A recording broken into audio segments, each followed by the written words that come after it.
beating heart of the United Kingdom, one of the most happening and well-known cities in the world. For the past week, my colleagues and I at television management here at Drexel University have been exploring the sights, sounds, and broadcasting wonders of this great city, including this one you see behind me, the BBC Broadcasting House, which is, of course, the home of the BBC, the most famous network in Britain. Now, there are many sites, such as Buckingham Palace, the Houses of Parliament, and even the London Eye, that are so well known and very historic. However, there are many non-conventional sites that are normally not traversed by tourists that are just as historic and worth mentioning. So today, I will be talking about 5 of these sites. So here we go. These are the 5 non-conventional sites to see in London.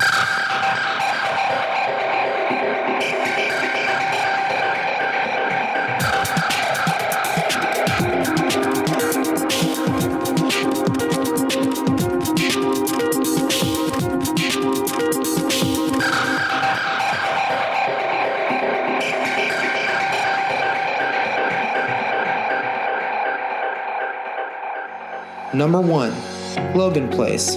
This house, located in Kensington in West London, seems unremarkable, large, and very private, which makes it the perfect place to be the residence of former Queen frontman Freddie Mercury.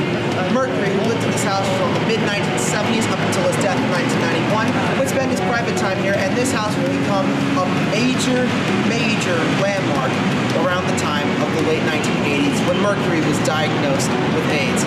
This house, very secluded and now privately owned, is so perfect because it demonstrates completely the privacy of Freddie Mercury that he would exude until the day he died. Number 2, 18 Lulworth Close.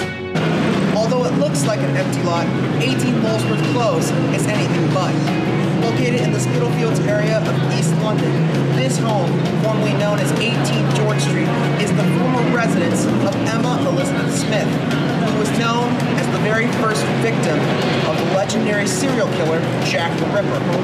Now, it may not look the same as it did back in the 1800s. However, when you go over there, you'll feel the history, and who knows, you might learn a thing or two. Number 3, Liverpool Street Underground Station. The tube station, located in the northeast corner of London, is probably one of the most famous, but for unfortunately all the wrong reasons. On July 7th, 2005, a bomb went off on a train just passing Liverpool Station. The incident, known as the 7/7 bombings, is Britain's equivalent to 9/11 here in the United States. However, this station is full of life and passion and love, and is very much worth visiting. Number 4, Cloth Fair. Originally in medieval times, a place where merchants could buy and sell cloth, as the name suggests, this residential area has now become famous for another reason. It is the scene in which the intro of the film V for Vendetta was filmed, and the first meeting between V and Evie was made, and thus beginning the crazy anarchist ways of the Revolution. Number 5, Broad Street Pump.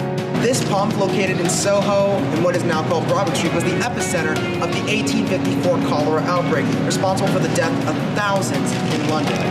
However, this is not just famous for its disease, it's also famous for the creation of what would become the double-blind experiment, which is still used today by the great Dr. John Snow.